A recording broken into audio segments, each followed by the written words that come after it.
लुधियाना के पास एक गांव है वासियर। उस वासियर गांव में बाहर बैठकर कोई सफर कर रहा था, कहीं जा रहा था आगे, पहले पैदल चला करते थे।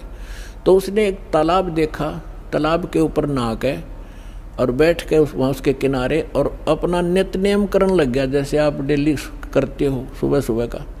उसमें ब्रह्म वेदी पढ़ रहा था वो, ऊंचे स्वर में, रात की शांत सुबह सुबह वक़्त से बहुत अच्छी सुंदर दूर तक मधुर आवाज़ से पढ़ रहा था।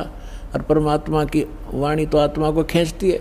एक राम राय नाम का सरदार जी था और वो संतों की वाणी के बड़े दीवाने होते हैं। उसने देखा कि प्यारी प्यारी वाणी, संत की वाणी कहाँ से उच्चारित हो रही है। वो धीरे धीरे वहीं पहुँच गया। जब उसने अपना नित्यनेम कर लिया तो उससे पूछा कि भक्त, ये ऐसी प्यारी वाणी किसकी है। उस भक्त ने बताया कि मेरे पूज्य गुरुदेव जी श्री संत गरीबदास महाराज जी की है। तो उसने राम राय जी ने पूछा सरदार जी ने कि भाई ये संत अब चोले में हैं या चोला छोड़ गए, शरीर छोड़ गए। भक्त ने बताया जी विद्यमान है और गांव छुडानी में ऐसे ऐसे गरीबदास महाराज के नाम से छोटा सा गांव है, किसी ने पूछ लेना। उसे लेकर एड्रेस कहाँ कहाँ से जाना होता चल पड़ा। अब उसने गरीबदास महाराज सुना था। उसने सोचा महाराज की परिभाषा वो जैसा मानते हैं, जटा हो, लटा हो, बड़े बड़े कानों मुद्रा हो, चमटा हो, लाल पीले कपड़े हो, इस तरह सोच कर चल पड़ा। अब सुबह सुबह गांव छुडानी पहुंच गया। गरीबदास जी अपने खेतों में गए हुए थे, पशुओं का चारा ले आते थे, घूमने भी जाते थे। और उधर से दिन के समय आसपास के जो उनके शिष्य थे, 2-4 गांव से वो आ जाते थे। 10-5 भक्त वहाँ भी बैठ जाते थे, उनका इंतजार करते थे। तो उस समय वो भक्त इंतजार कर रहे थे। गरीबदास जी गांव खेतों में गए हुए थे सैर सपट्टे को सुबह सुबह। और गरीबदास जी के विषय में ऐसा था, वो आ जाते तो घंटे आध घंटे में आ जा, नहीं तो शाम तक भी ना आते। कई बार ऐसे मस्त अपने बैठ जाते खेतों में, भजन करते रहते या अपने खेतों में काम करने लग जाते थे। ज्यों ही वो राम राय वहाँ पहुँचा। राम राय का एक उर्फ नाम था झुमकरा। गांव में जैसे वो ऐसे ही मनचलाहा व्यक्ति था, लेकिन था श्रद्धालु, इसलिए उसको झुमकरा कहने लगे। झुमकरा यानी जो छोटी छोटी बातों पर कभी किसी पर मस्त हो जा, कभी किसी पर झूम जा, यानी डगमग सा व्यक्ति था, इसलिए उसको झुमकरा भी कहते थे। वास्तविक नाम था राम राय। उसने पूछा गांव में कि अभी गरीबदास महाराज का कहाँ है डेरा। एक व्यक्ति ने बता दिया, सामने चले जाओ, वो मकान है उनका पक्का। तो वहाँ पहुँचा, वहाँ 5-4 भक्त बैठे थे। उनसे पूछा भाई महाराज गरीबदास जी से मिलना है। उन्होंने कहा कि आ जाओ भक्त, बैठ जाओ सरदार जी, महाराज जी घूमन गए हैं सैर सपट्टे को। तो उसने पूछा भाई कितनी देर में आएंगे। ये तो कह नहीं सकते, उनकी मर्जी है, आओ तभी आ जाना, तो दोपहर और देर भी कर सकते हैं। उसने सोचा मैं 250, 300, 400 किलोमीटर आ गया हूँ और संत के दर्शन करके भोजन पाऊंगा। उसने पूछा कि महाराज जी किधर गए, मैं वहीं दर्शन करूंगा, पीछे मैं बात करूंगा। उन्होंने बता दिया सीधे चले जाओ, रास्ता है, आगे एक नहर पाओगी, आगे एक सीधा रास्ता जाएगा और आगे एक झोपड़ी है रास्ते के ऊपर ही, वहाँ उनका अरहट है अपना खेतों में पानी चलाने का, और वहाँ मिल सकते हैं। वो चल पड़ा उसी रास्ते।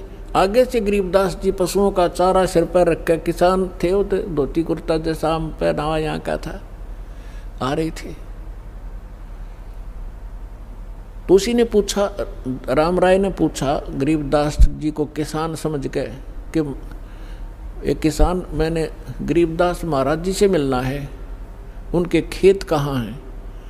अब वो तो गरीबदास जी तो अंतर्यामी थे, जान गए कि भगत के मन में साधु संत महाराज की कैसी आइडेंटिटी बना रहा है ये। और यदि मैं अब न्यू कह दूंगा कि मैं हूँ वो गरीबदास, तो ये यहीं से वापस हो लेगा, ये घर भी नहीं चलेगा। इसलिए गरीबदास जी ने कहा कि आ जाओ भक्त, मेरे साथ आ जाओ, मैं आपको गरीबदास से मिलाऊंगा। तो उसने कहा जी वो इधर खेतों में गए बताओ। हक नहीं, आ जा मेरे साथ तुम। वो आ गया वापस।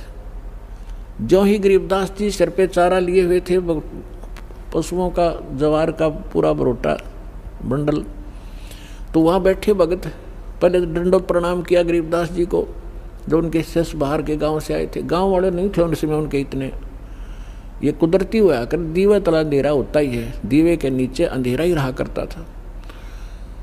तो राम राय ने सोचा भी ये कोई चौधरी साहब होगा और ये इसके नौकर नाकर हैं। उसने पूछा उन जो भक्तों से राम राय ने, कौन है ये? तो वो कहने लगे यही तो है गरीबदास जी महाराज। अब उस राम राय ने सोचा भाई देख 300 250 400 किलोमीटर आया, हरियो महाराज जी पाया, खुदा पाड़ निकली चुया।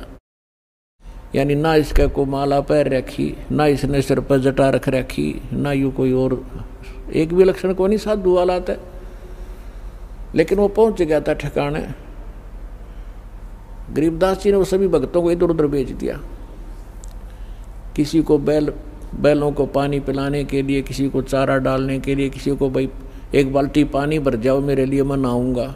और उसको कहा बैठ जा भाई राम राय, नाम भी नहीं पूछा था। परमात्मा ने कहा बैठ जा जो मकरा, 2 मिनट बात करूंगा तेरे तो पाछे में। अब ये इस बात से प्रभावित हुआ कि मैंने नाम भी ना बताया, इसने दोनों नाम बता दिए, शायद कोई जानकार आदमी, इसलिए वो बैठ गया, ना चला भी जाता। जब गरीबदास जी स्नान करने लगे और उंगली का कोई रहट रूट में आकर चोट लग गई थी, खेत में काम करते समय उसका पट्टी बांध रखी थी गरीबदास जी ने। तो जब स्नान करके धोती बांधने लगे, धोती से ही एक अंश छोटा सा पल्ला ऐसे बांधते हैं बेल्ट की तरह, हमारे यहाँ हरियाणा में उसको अड़बंद बोलते हैं। धोती तो उन्होंने जैसे तैसे लपेट ली तागड़ी में। उस राम राय से कहा कि राम राय झुमकरा आइए सरदार जी, मेरी उंगली का चोट लाग गई और यह बेल्ट बांध दे मेरी धोती की। अड़बंद बांधने लगे। और वो कैसे होता था, अब वो बड़ी धोती है ये, तो ऐसे एग्जाम्पल देता हूँ आपको। अब वो ऐसे कर लेते थे धोती के कुछ अंश को, उसी में से अलग से एक किनारे को, और ऐसे बांधते थे पेट के ऊपर का। जो मकरा जी राम राय को कहा कि ले गांठ लगा दे, उसने चारों तरफ से शरीर का करके और गांठ लानी चाहिए। वह गांठ जो है शरीर में से निकल आई धोती गरीबदास जी के, और उस धोती का गांठ लग गई। उसने सोचा धोखा लग गया तेरा, दूसरा फेर कर फटाफट। उसने दोबारा फिर ऐसे ही किया, फिर वह गांठ धोती का लगी गरीबदास जी के शरीर से निकल आई। अब तीसरी बार जब वो कोशिश करने लग गया, जब क्योंकि वो जो राम राय था वो श्री कृष्ण विष्णु जी का पुजारी था। अब उसने गरीबदास जी ने कहा रे राम राय यानी झुमकरा, मैं तो तेरे जैसा ही किसान हूँ। क्योंकि राम राय जो था वो भी 900 बीघे का मालिक था, किसान था। 900 बीघा, पहले बीघा बहुत बड़ा होता था, यानी आज तो 5 बीघे का 1 एकड़ बनता है, और उस समय 4 बीघे का ही 1 एकड़ होता था ना। 2.5 बीघे से 3.25 बीघे का 1 बीघ, आज के 3.25 बीघा और उस समय का 1 बीघा, यानी 1.5 बीघा का किला बन जाता, ये समझ लो। 900 बीघा का मालिक था कौन? राम राय सरदार जी। और गरीबदास जी थे 1350 एकड़, 1350 बीघा जमीन के किसान थे, यानी 2500 बीघा के मालिक थे। 2500 बीघा, बड़े बीघा जो बोले जाते थे, यानी 1350 के लगभग किले बनते हैं। इतने बड़े किसान थे गरीबदास जी, और वो 900 बीघा का जमींदार था। तो उसने ये आइडिया लगा रखा था, ये सुना हुआ भक्तों से। 2-4 मिनट बात हुई जब गरीबदास जी नहा रहे थे, और फिर वो चले गए। गरीबदास जी ने भेज दिया जाओ तुम फलाना काम कर लो, कि ये बहुत बड़े किसान हैं, 2500 बीघा ज़मीन है इनके, और बड़े पहुँचे हुए महात्मा भी हैं। तो राम राय ये सोच रहा था कि वो मेरा कैसा किसान है, ये इसके नौकर नाकर होंगे और यहाँ पर, और ये इसके गुण गा रहे हैं। तो उसने जब गरीबदास जी ने कहा कि राम राय मैं तेरे जैसा व्यक्ति हूँ, किसान हूँ, पर धोती का गांठ क्यों ना लगती तेरे ते। जब उसने ऊपर ने देखा तो लीला होती है, परमात्मा ने वो शरण में लेना था। गरीबदास जी के सिर पर ऊपर का हिस्सा विष्णु जी का रूप हो गया और वो चारों हाथ हो गए, सिर पर मुकुट और छत्र, वो सुदर्शन चक्र घूम रहा था। राम राय ने चरण पकड़ लिए। थोड़ी देर में फिर देखा तो गरीबदास जी, तो उसने सोचा तेरे मन में वैसे तेरी अपनी ही सोच होगी या ये तो वैसे लग गया तेरा धोखा। और फिर वो उसके शरीर से निकल रही थी कि ये कोई जादूगर होगा, उसके मन में यहाँ अभी तक ये सेटिंग थी। फिर गरीबदास जी बैठ के जा खाना खा पहले, फिर 2 बात कराएंगे सत्संग की।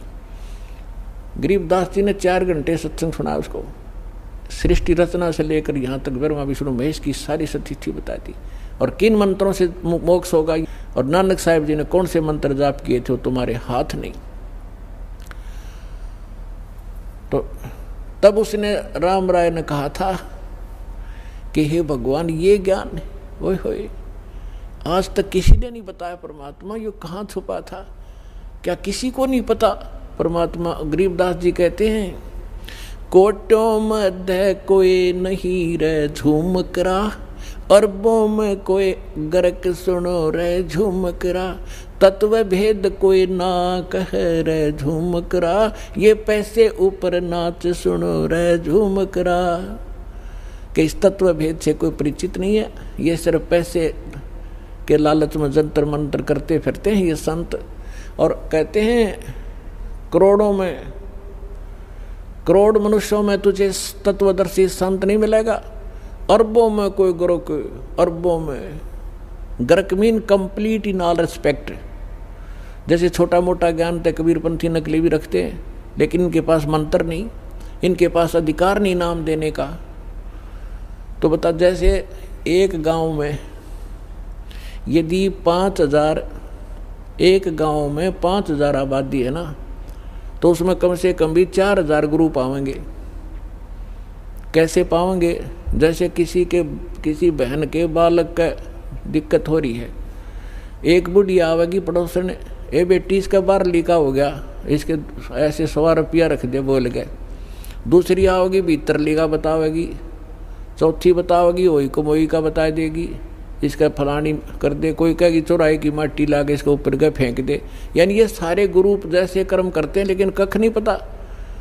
कोई रामकृष्ण की साधना बताता है, कोई किसी की बताता है। तो इस प्रकार के कहते हैं अरबों करोड़ मार्गदर्शकों में भी तुझे कोई संत नहीं मिलेगा, अरबों में कोई गर्क सुनो रहे जो मकरा। तो इसी प्रकार गीता अध्याय नंबर 7 के श्लोक नंबर 19 में कहा है कि बहु नाम जन्मानाम अंते ज्ञानवान माम प्रपद्यते, और वासुदेव सर्वमिति स महात्मा सुदुर्लभ है। तो पुण्यात्माओं, ये दास है वो महात्मा, और वो अरबों में एक ये दास है।